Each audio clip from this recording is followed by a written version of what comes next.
how silly would it sound to you if I said, well, there's a situation here where there's a kid in front of the road, but it's not a moral obligation, because if I go and push that child out of the road, it's going to affect me. But the way it's going to affect me is in a completely trivial manner. Something like, I can't be bothered to get out of my seat. How would you feel? Would you say, that is not enough? Sorry, that is like, okay, so that has an effect on you, but that is not enough to escape your moral obligation. Right. Can you see how people see in precisely the same way, the idea that rather than just being a moral virtue not to kill and eat animals because it benefits you in terms of taste, to just say, well, that's trivial sensual pleasure, and that is not enough to escape. Oh, I absolutely see how people can do that. By the way, but that's not something you do. That's not a view that you take. Well, I'm sure it is in some sense. Saying I can understand how people see it that way doesn't necessarily mean that I agree, but also the framing of it is taste being the only factor, I think, is a gross oversimplification. By and large, it's only in the modern world, in cities and things like that, that one truly has access to the privileged status to be vegan. For most of our history and in most places, that just wasn't an option. You know, there were health issues and other things. I am, for the record, opposed to the way we go about getting food on many occasions, meat. I'm opposed to animal torture and animal cruelty. However, when I point that out, there are ethical vegans who say, well, you know, killing it's cruel, no matter whether it suffers or not. And I'm not necessarily sure that the thing is, I don't think we can boil anything down so neatly, because even if you ate a purely vegan diet, if you walk behind a combine harvesting food, we're doing a lot of destruction to animals, you know, not just insects, but, you know, voles and varmints and things like that live out there, physically killing them and disrupting a habitat. So I think it's kind of a little bit of cherry picking in some sense to say, oh, I'm doing this and it's better. It gets into I would never. So I don't have a problem with veganism, which was one of the reasons why this keeps coming up. As a matter of fact, I'm mostly pescatarian at this point. I think you said at one point that you do consider it to be a moral virtue. You think it is a good thing. I am convinced that it's likely a moral virtue. Okay. I don't. It's you know, the variables are so complex that I haven't spent that much time actually digging in on it. But I know people who do it for health reasons. I know people who do it for ethical reasons, and I don't have any objection. My lone objection was to ethical vegans who say, if you eat meat, you are an immoral person. Yeah. And then failing to back that up with an understanding of morality that fits in with what I accept. For the record, I don't think you're an immoral person for eating meat. I just think that what you're doing is immoral. That now I can see, because you're talking about it in a moral virtue sense. Or there's a lot to unpack. What you're doing is doing the same thing I do in other scenarios, which is, if I say you're a liar, I have a friend of mine who, if you tell him he's a liar, that's the worst thing you could ever say, because to him, being called a liar is a complete assessment of his character and worth as a person. When I say you're a liar, I just mean you're human. Every human's going to lie. And I don't tend to assess the entirety of someone's character. As a matter of fact, I don't even know how to do that. Like the old adage that, you know, well, Hitler probably loved his mother. And you can find something positive about somebody. Is there a balanced scale of moral and immoral actions where you can say, oh, this is a bad person? And I just don't do that. I talk about the actions themselves and not the person. Yeah, but okay, so there's a lot to unpack about everything you've said. Now, I'm under the impression, you said many times that like your aim, your goal almost, I see it almost as like a motto of what you do, is to know as many true things as possible. And as few false things. Right. Now, equally, you think that morality lives within the realm of objectivity and truth. And so it seems to follow... Sure. That, well, moral valuations. Yeah, so it seems to follow that if it's true that killing and eating animals for food is immoral, then you want to know it. Yes. Right? So let's unpack this. Firstly, I agree with everything you've said. Like, for instance, the ability to go vegan on a practical level is not available to everybody. And secondly, you don't need to be opposed necessarily. I mean, it's a gray area for me, but you don't need to be opposed to all ways in which animals are killed, just the horrendous forms in which they're killed. Sure. But given that, you live in a city, you live in an area where it's perfectly possible to go vegan, and equally, 99% of all of the animals that end up on the plates of Americans comes from factory farming. Yep. So even with the caveat of saying I'm not necessarily against all forms of animal slaughter, and even with the caveat of saying there are certain people who can't go vegan, well, those don't apply to you. So why bring them up when talking about, like, for instance, why you're not a vegan?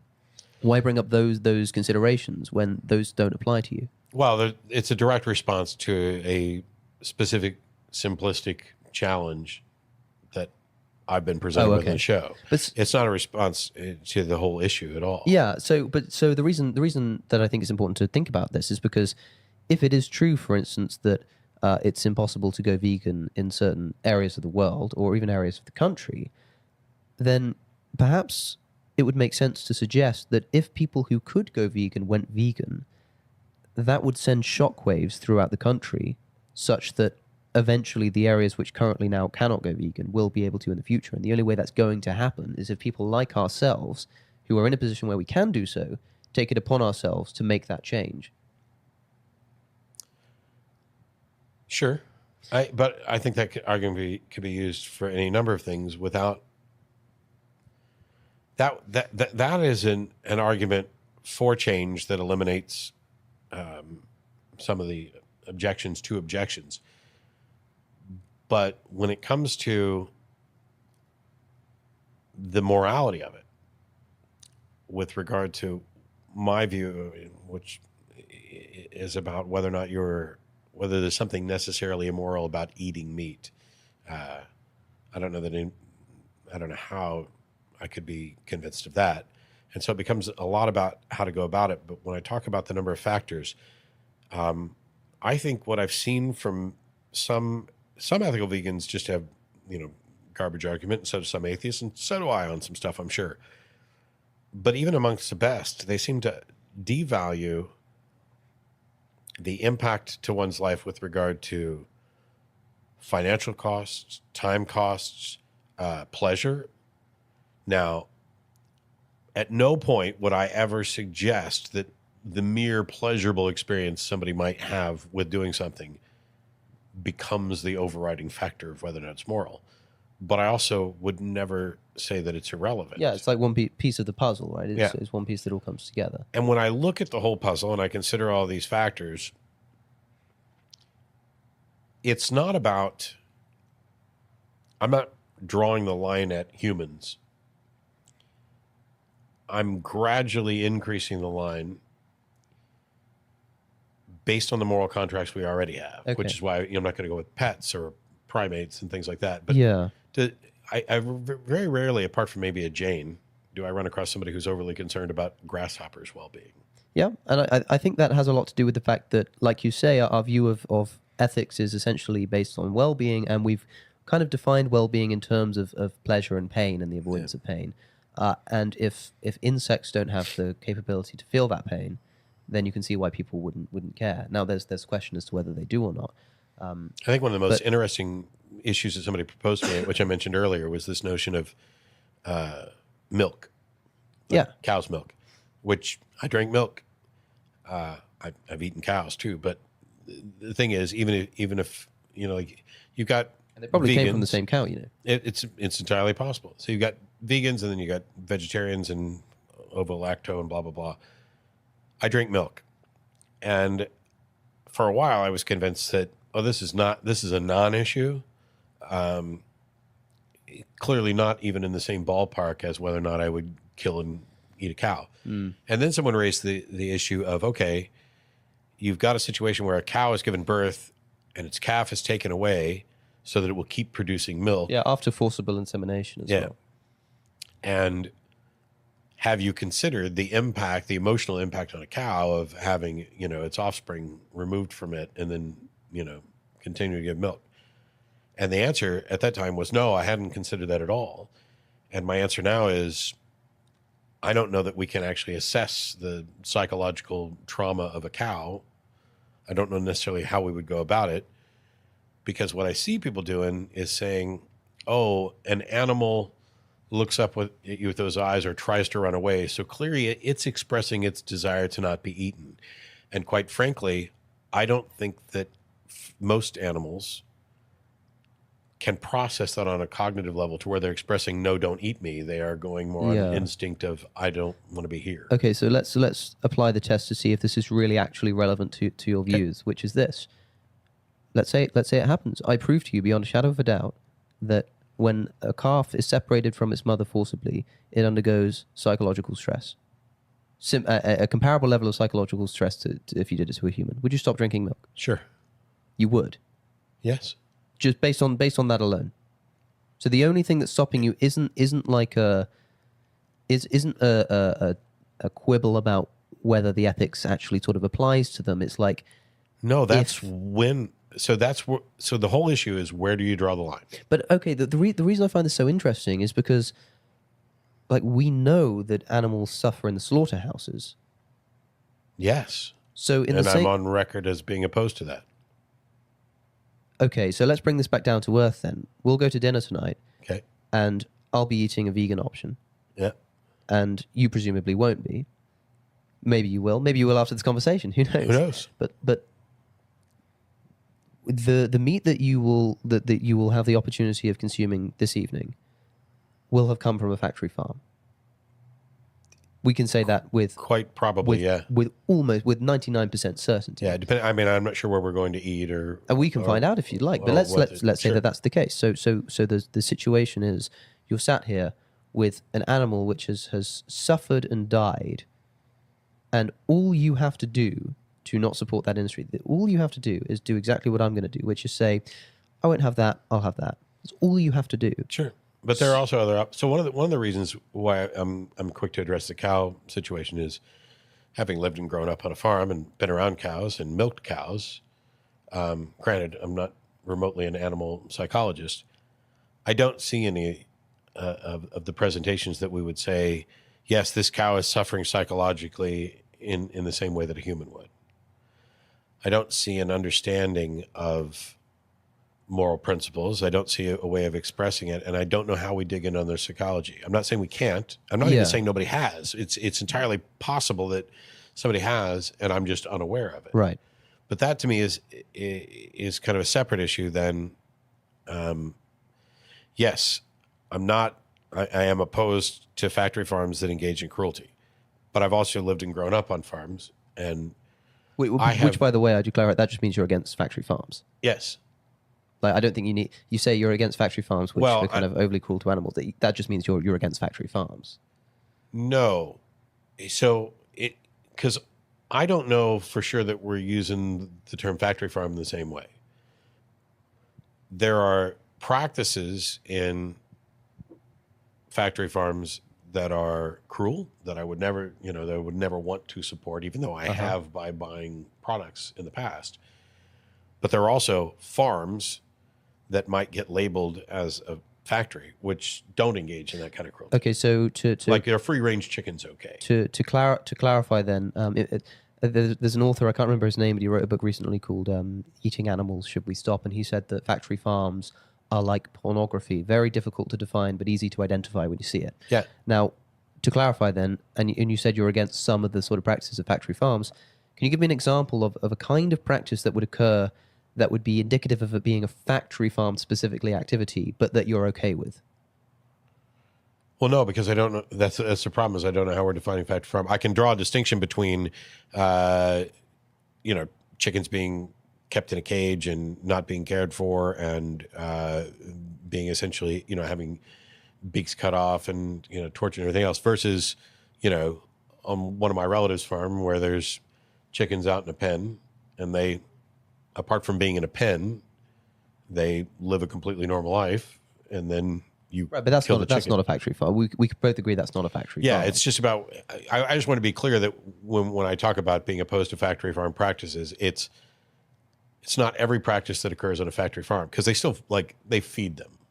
It's I think I'd rather not be fed. You know, a person who I've been speaking to on and off. I'm going to have him on the podcast. Actually, his name's Ed Winters. He's a fantastic. In fact, I think if you want to, if you're interested in getting more involved in the debate and the philosophical arguments and hearing discussions, he goes out and talks to people on the street. He's a bit like Anthony Magnabosco in that respect. He does a great job of it. He's like the Anthony Magnabosco of veganism. Good. His name's Earthling Ed on YouTube. And he tells the story of how he heard of a story of, on the motorway in the UK, a truck carrying chickens towards the farm crashed, and the chickens just were spread out on the road and died on the motorway. And he was like, lucky them. Because you would rather be dead than be in that factory farm. So when you say like, yeah, they feed them, it's like, well, look, I'd rather starve to death than be a factory farmed animal. You would. Absolutely. But you have an understanding that a chicken doesn't. But the experience of pain is universal there. Well, this is where I depart from Singer rather dramatically, in that I think he tends to oversimplify things in terms of pain. Like, we should never cause anything pain, and all pain is okay. I don't want to straw man him and say all pain is equal, but when you're talking about this universal pain, there's pain that we actually engage in for the benefit of others.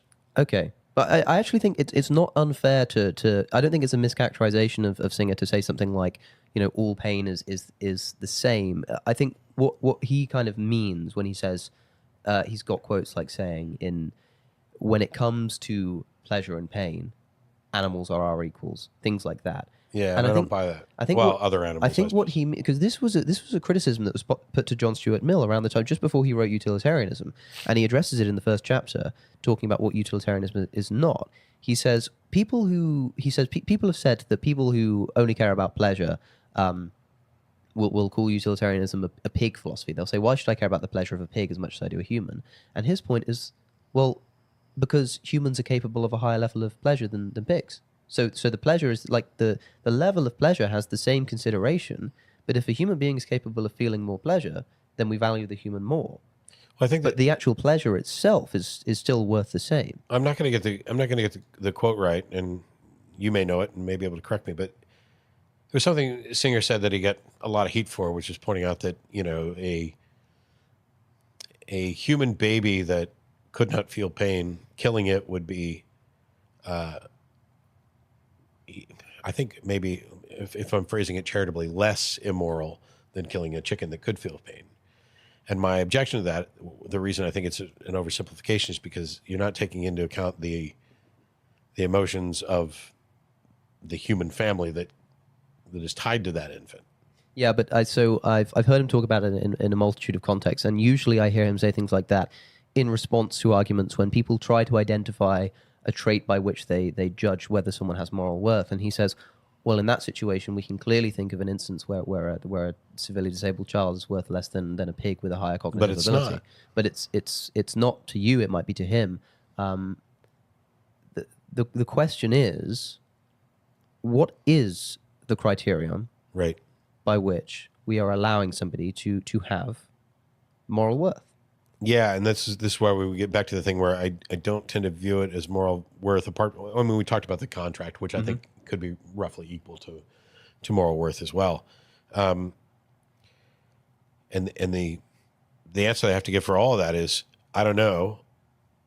But if I start drawing a line here, and then I gradually move it as I get more and more information. But as someone who, you know,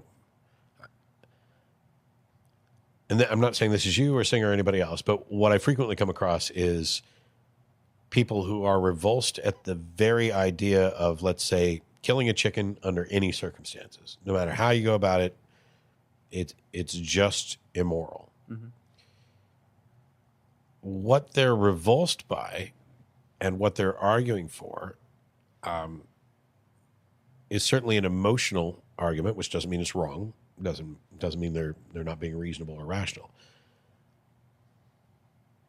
And I'm drawing a distinction between, here's a chicken who lives out in our backyard, and then we kill it, pluck it, skin it, cook it, eat it. that's not identical to a factory farm situation where, it's hatched, it's got its beak clipped, stuffed in a little cage. And I'm not saying that exempts it from moral evaluation. All I'm saying is that there's two situations there that are not identical. I have become convinced that one of them is almost certainly immoral. I am not yet convinced that the other one is necessarily immoral. So if I gave you the opportunity, if I said to you, I apologize for the sniffing. It's fine. I've been coughing as well. It's been pretty bad here. If I gave you the opportunity to say, here's a way to make it such that every single time you have a meal, you can make sure that it is not a factory farmed animal that is on your plate, would you take it? Yes. Okay, that option is available to you right now. Cool. Right now. And you're going to say that it's to not eat meat? Yeah. Yeah. The thing is, there's a presumption in the way you phrase the question to begin with that makes for an inequality, because what I'm actually comparing there is there a way for me to eat meat where I don't have any of the immoral problems of factory farming? And that, I think, is possible as well, as far as I can tell. As somebody who's done every step in the process from killing all the way up to cooking and eating. Yeah, so I mean, it's possible, but the fact of the matter is that almost every single meal that you ever have that isn't specifically prepared by yourself or someone you know. In fact, I would say probably all of the meals that you have, like in a restaurant, let's say, come from the factory farm. And if you said a moment ago that you're almost convinced that is just objectively wrong, the factory farming industry. If it's the case that every single time you go to a restaurant, that's where your food's coming from, then it's not difficult to just choose something else on the menu. Sure. So why don't you do it? Who said I don't? Well, I mean, have you eaten meat in a restaurant in the past week? I ate crab today at a restaurant. Yeah. So that means that you don't. That means that. Well, I don't think that the crab was factory farmed or harmed or in the sort of immoral suffering that we're talking about. I mean, like, have you eaten pork in the past week at that was not prepared by yourself or a friend in the kind of ethical manner that you're speaking of? I was going to say probably not in the last week because I don't actually eat much, but I actually have, because last night at the Thai restaurant I had pork. Okay, or we could just rephrase it to say, do you think it's immoral for someone to do so? Or whatever. Like, there's a situation where you have contributed to an industry that you've already said you think is almost certainly objectively wrong. Yeah. But you've done so in such a way that could have been so easily rectified, just so easily by just choosing something else on the menu. Yes, but that also ignores the other aspects of how and why I make decisions. So what other aspects do you think, other than taste, come into? So taking a situation because we can talk about the ethics of backyard farming and things like that, sure. But in the situation we're living in, when I'm talking, and I know I shouldn't make these conflations, we should be careful to clarify. But I'm speaking generally about... No, I got you. I just want to be clear because somebody's going to soundbite something and go, sure, oh, look. Of course, yeah. And I hate as much as the next guy when that happens. But so in these cases of factory farmed meat, when it comes to you just going to a restaurant and being able to choose between having pork or having some kind of vegan alternative, what are the factors at play other than taste? So, other than taste, because quite often... It's a mixed bag as to whether or not I'm going to enjoy the taste in a restaurant most of the time anyway. I'd rather cook things myself. But when I talk about how there's a complex list of factors, one of the things to consider is what's the impact on humans if I stop eating meat? Sure, so for instance, eating the agricultural industry... Farmers, ranchers, truckers... all of them lose business. It's also, and that contributes to the greater good of humans. What do you think contributes more to the greater good of humans? Either making sure those people keep their jobs or combating climate change? Oh, well, now we've jumped into another realm. The reason I ask is because the agricultural industry is the single biggest contributor to climate change. Yes. Far more than travel and things like that, all put together. Now, to be fair, before I go down this road, this is something that I haven't spent much time in, but have been told about and I'm fine with. However, is it the case that we couldn't make improvements such that those industries are no longer major contributing factors to climate change, and yet still have those industries? And not practically, no. Especially because a lot of the emissions come from the animals themselves. So those animals aren't going to go away when we stop eating them. Well, no, yes, they are. I mean, once the demand, so there are currently unthinkable numbers of animals that are specifically being bred to be tortured and slaughtered. If the demand goes down, then they simply just won't be born anymore. And so the animals aren't going to go extinct. So maybe the better solution is to do like a Thanos snap and eliminate half the human beings. Because now that fundamentally changes. Well, I realize I'm half smiling and I'm not trying to be glib. Yeah, that's not frivolous. But the reason why I wouldn't accept an argument like that is because the whole context in which we're talking about this, and the reason I brought it up is because you said a second ago, when you're making the choice about whether to eat meat and stuff, you say, well, how is it that going vegan is going to affect human beings and my welfare? Well, obviously, getting rid of half of the population, or even just solving the overpopulation crisis, let's say, is not like, if you just kill half of the people on the planet, that's not good for human well-being. See, and I'm not convinced we have an overpopulation crisis. Okay, but even if we don't, like, you could say that one way to combat climate change would be to cut the population in half. Well, sure, another way to combat climate change would be to stop driving cars. But an even better way than both those things probably put together is to stop eating meat. And in fact, I think the single biggest thing that you can do as an individual to combat your personal, ecological footprint is to stop eating meat. And if that's the case, then not only do we now have a situation where there is the whole argument of the ethical worth of animals, and that's one thing. You've now got this entirely separate argument about the environmentalism and how that's going to affect you and future generations. So one of the things, and this is not. So first of all, having been presented with this before, I'm not even disagreeing with you on the impact and the way to change it. But the truth of the matter is,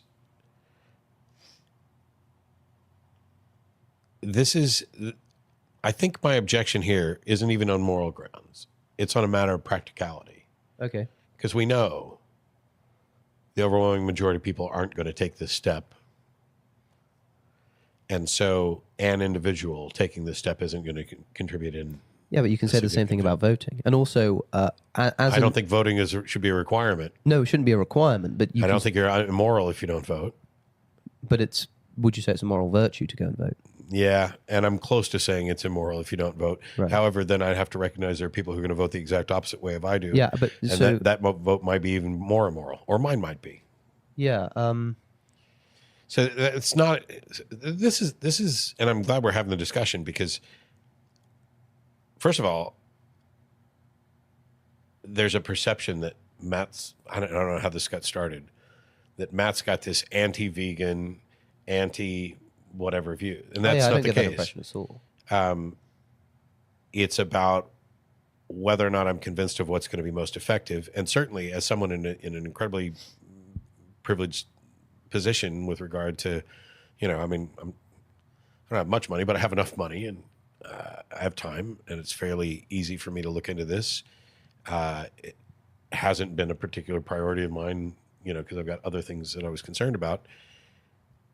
But I'm concerned about the oversimplification now, which is why I label it a moral virtue, because I could say I would probably be a more moral person and probably be doing more for the world if I just stopped eating meat. Never remotely denied that. The thing is, the factors that would keep me eating meat under some circumstance, not all, have so far outweighed the factors that would make me stop. And what are those factors, if you had to whittle them down?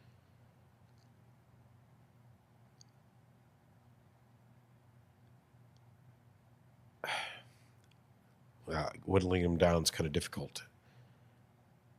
Most of them we've talked about at some point in here. It is. So the climate change argument, by the way, is the strongest one of all of them for me personally. When other people presented this about, the impact of this, I'm like, yeah, that's an issue. And if that's the case and I have accurate information, then, yep, on board.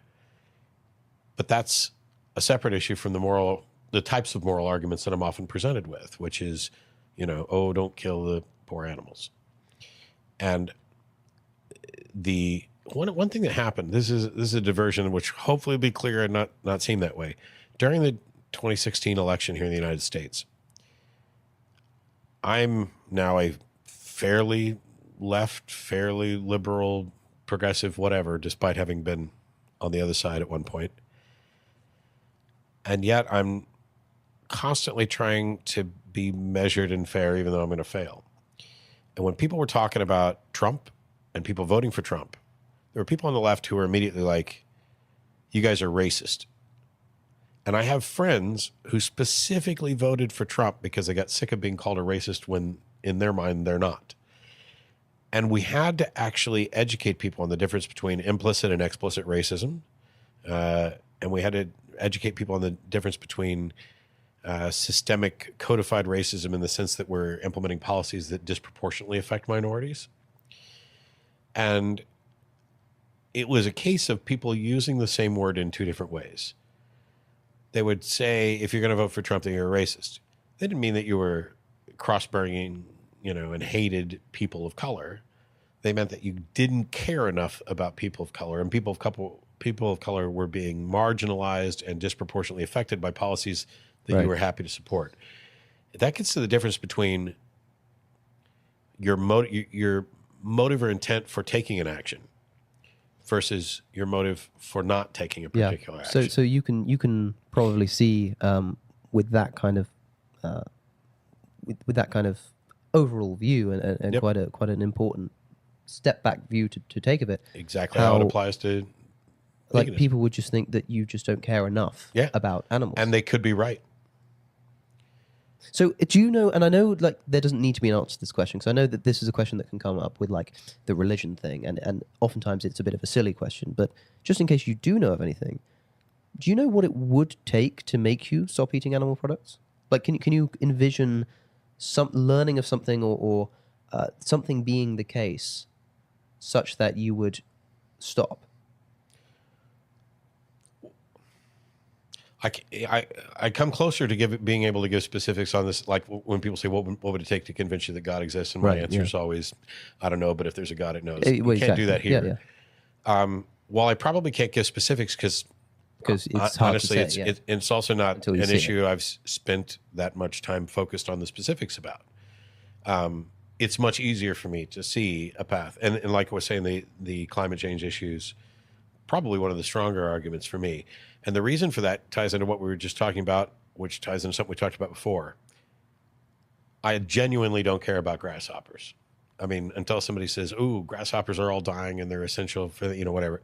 99% of the species that have ever lived have gone extinct. Right. I don't care that much about this animal, apart from I'm not going to intentionally go out and, wipe something off the planet.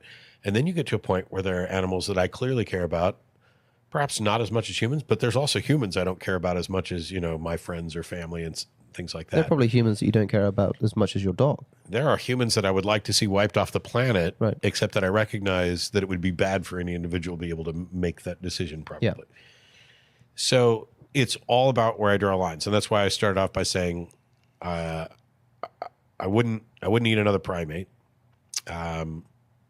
Dolphins. Oh, we figured it out. Matt's biased with regard to intellectual capacity. To some extent, that's absolutely true, because that is where I see my moral contract with you is different from my moral contract with a dog, which is different from my moral contract with a squirrel. What about between a dog and a pig? Pretty much the same level of intelligence there.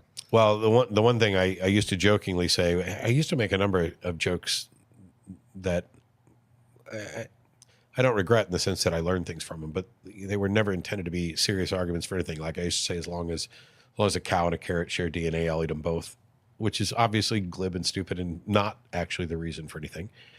But I also would say that my moral contract is reciprocal. So I don't think a shark is immoral for trying to eat me, and therefore I'm not completely sure how it could be immoral for me to eat a shark. It's probably not immoral for a lion to rape you. Yeah. But it would probably be immoral if you went and raped I'm not an sure. animal. I'm opposed to it. I'm not necessarily sure that I have particularly good reasons for it. There's a problem with having a view of ethics which says that I only have an ethical obligation towards you if you have the same ethical obligation towards me. Why? For instance, I have ethical obligations towards like children. You can see like the relationship between children and adults. But children become adults. Cows don't. They don't become people. Well, that why should that matter in that instance? Because so would you say, for instance, a child becomes an adult? Does that mean they become someone who has moral virtue, or do they have the moral virtue already? So they have. Because I think they have the moral virtue already. And this is the thing where I'm not necessarily convinced, because when I talk about the moral contract being reciprocal, it is, first of all, this is why I acknowledge right off the bat that I'm undeniably speciesist, or at least draw the line to include these species and not these. I think everybody does that because, we're clearly not including all species in our concerns about everything. Well, you'd be surprised, perhaps, to hear what I think about this, which is, to me, it is as simple as, I think we have a moral obligation to minimize unnecessary suffering when it occurs, and if we have the possibility to. I think that's a fair rule of thumb. Now, of course, there are a whole host of assumptions in there. Is it really unnecessary? Is it really suffering, etc., etc.? And what is the cost to us to prevent that? But that is also suffering. So that just gets thrown into the equation. But like if I have a dog, or if I have a cat, my wife used to have a cat that was an outdoor cat. I don't hate them. I don't like outdoor cats.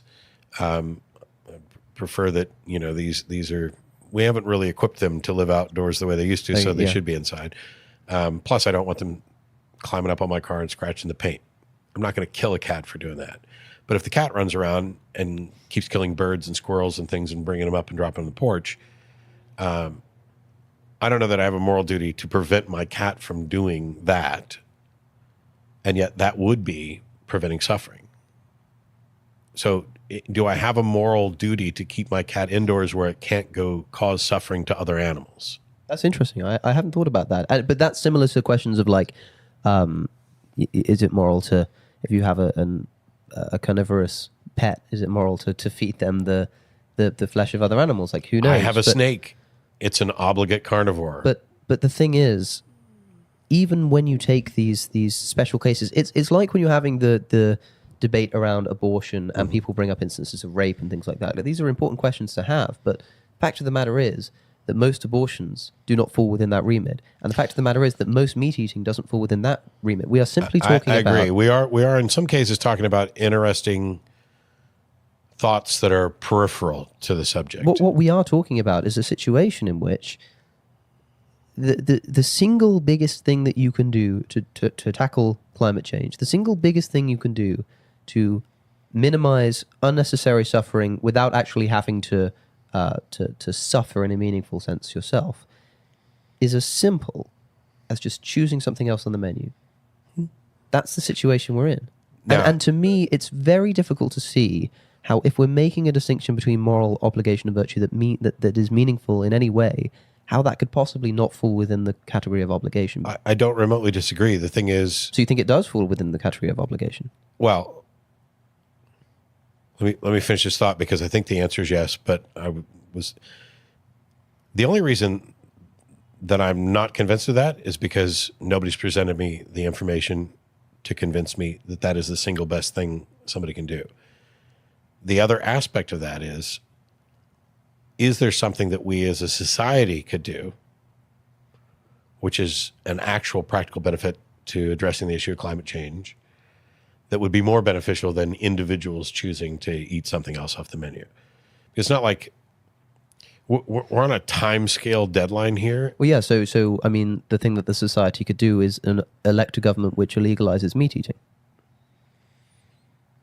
Like the answer is any societal action is just a group of individuals doing something.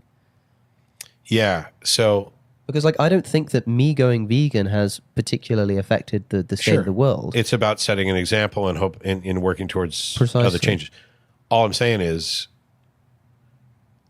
you, not necessarily you, somebody, can give me the information and data and make that argument. Because right now, no offense to you, I'm happy to accept that you know far more about this than I do, and that your information is likely to be correct. But quite frankly, this is easily the longest conversation I've ever had about this particular subject, and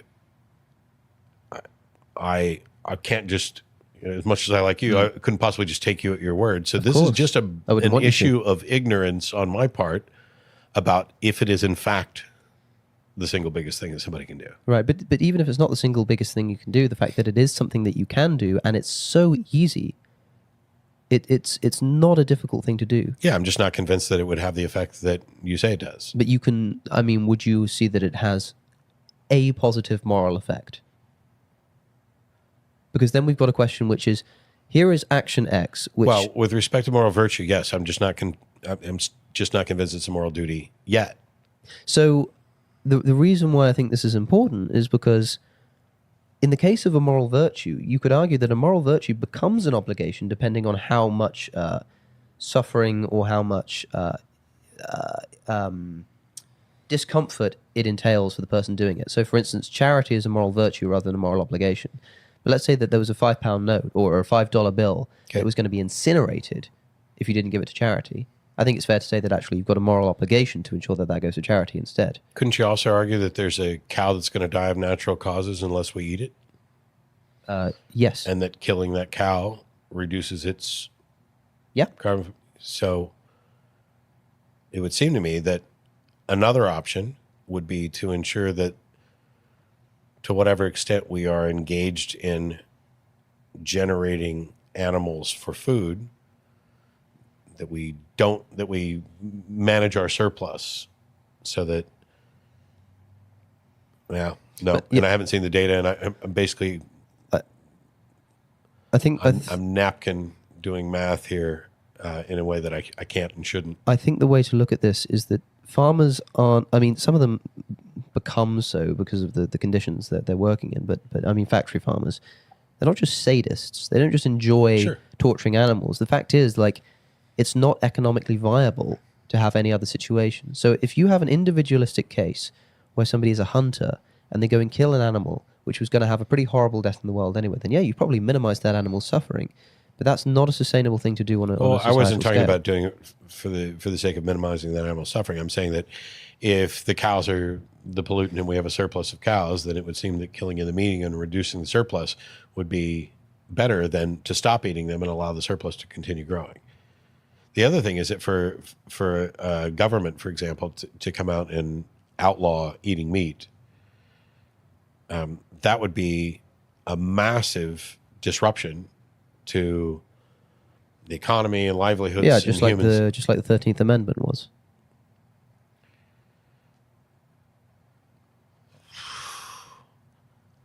I'd have to look into it more, but well, at the very least, let's say what are the ranchers and farmers going to do when they have invested their lives and property into having this massive industry? Yeah, farming would boom.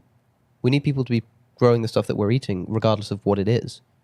You know, we're currently we like.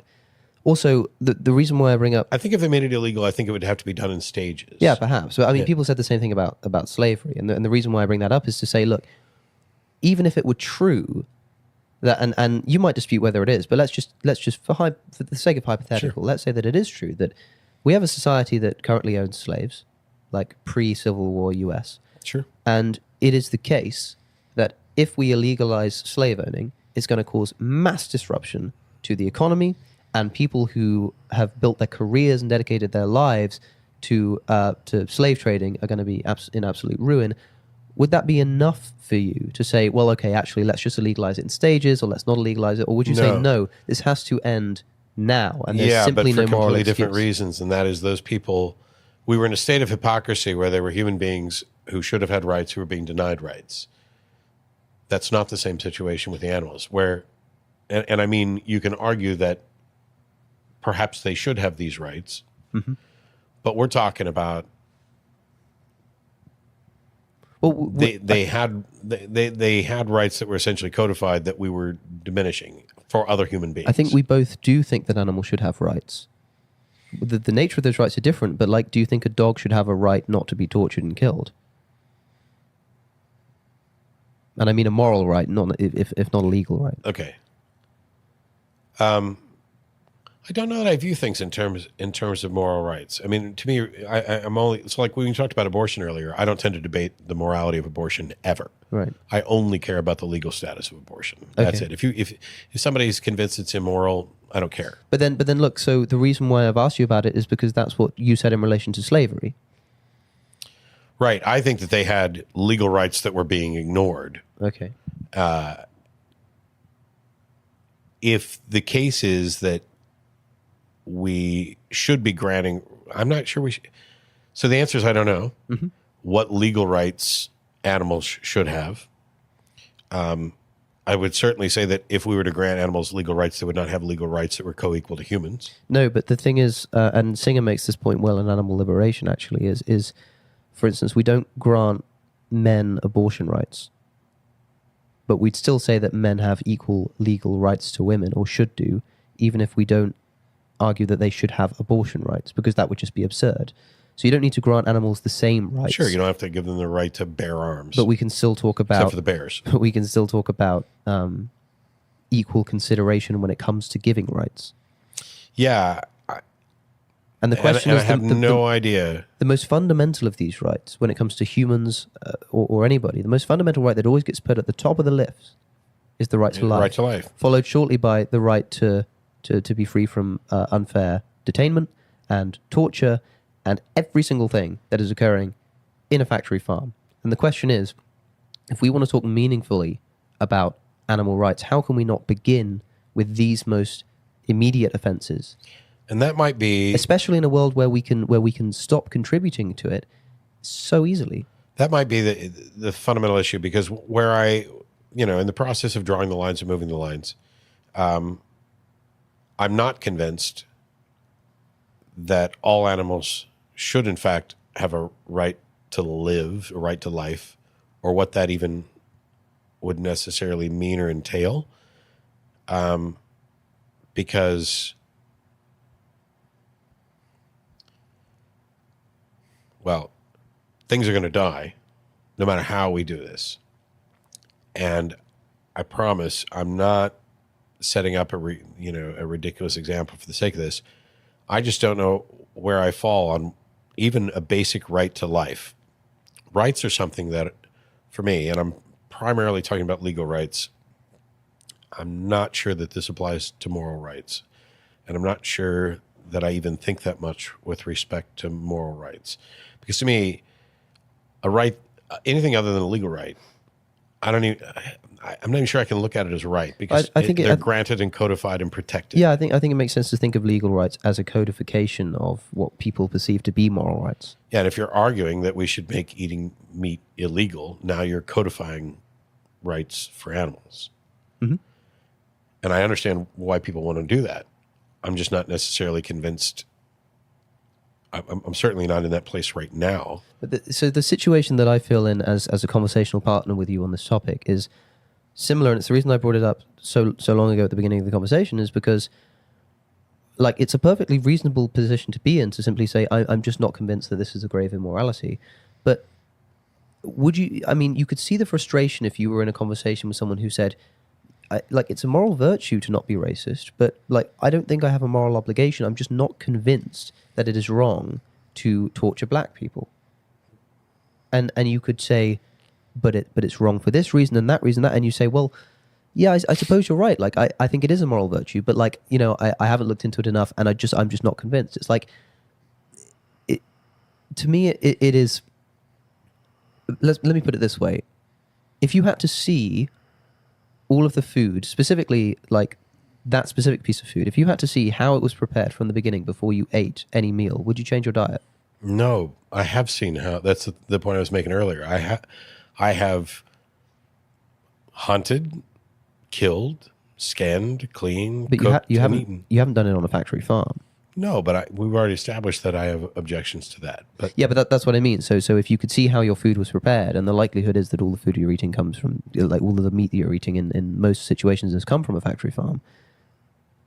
Do you think you would change that diet? it would depend, because I'm not opposed to everything that's ever happened in something that somebody might label a factory farm. I'm also,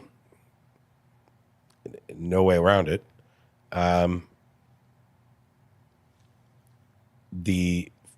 there are practices in factory farms that I certainly object to. And it's undeniable that I've eaten food that's come from that process. So I'm not just dismissing it. But I would be in favor of fixing all of those things before going the next step.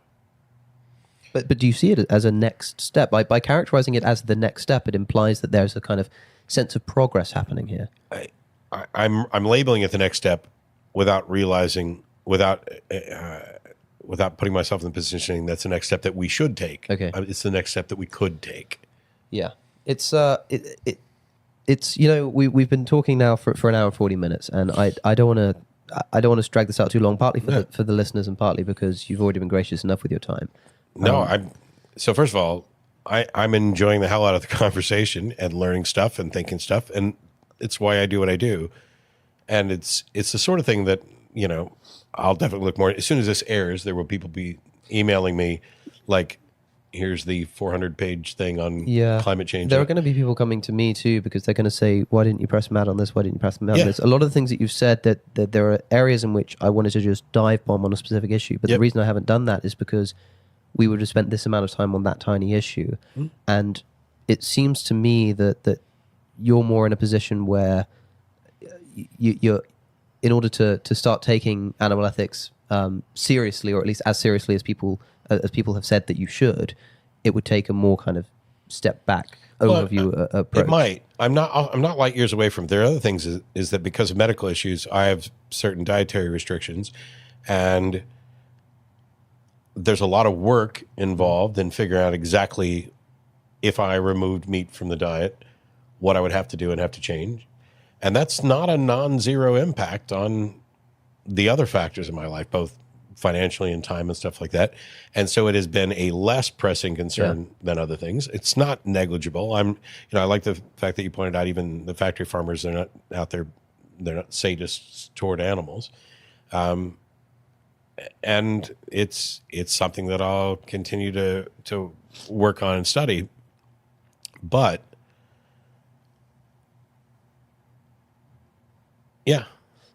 people are gonna have some serious problems probably with the way that I've conducted it. But one of the reasons I've done it in such the way that I have and gone for the specific angles I have is because I know your moral views. I've seen how you discuss other issues, like on the atheist experience with coolers and things. I know we're largely on the same page, except that I'm not there with respect to animals, and a lot of it's going to come from just ignorance on the subject. Well, it's like I know the kind of arguments that will convince you. So people will say to me, why didn't you talk about the level of suffering of an animal? It's like, well, that's not going to matter unless we get over the hurdle of whether they actually should have ethical consideration.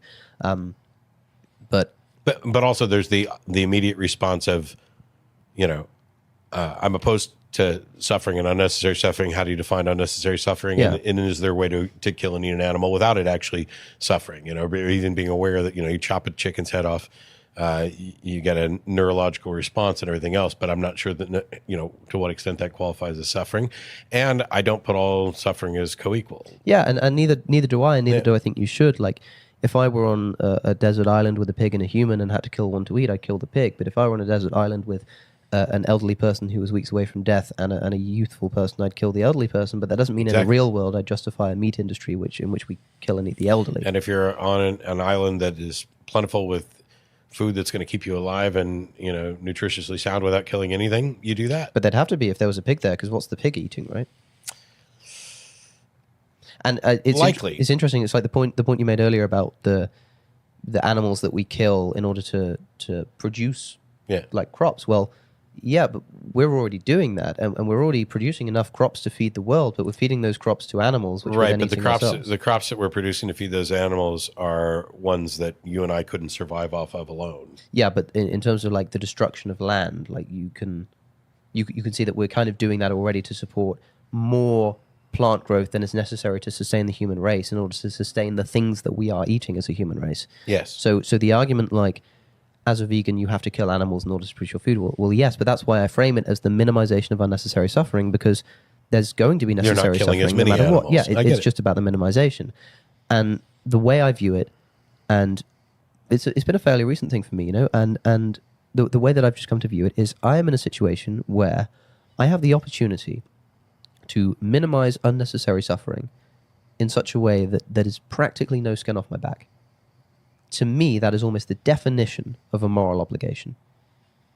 And that's where I've landed, And that's where I hope eventually you might be able to go to. I'm pretty sure I agree with that assessment. It's figuring out exactly how much skin off my back it is, because it's not something that I've, spent time figuring out.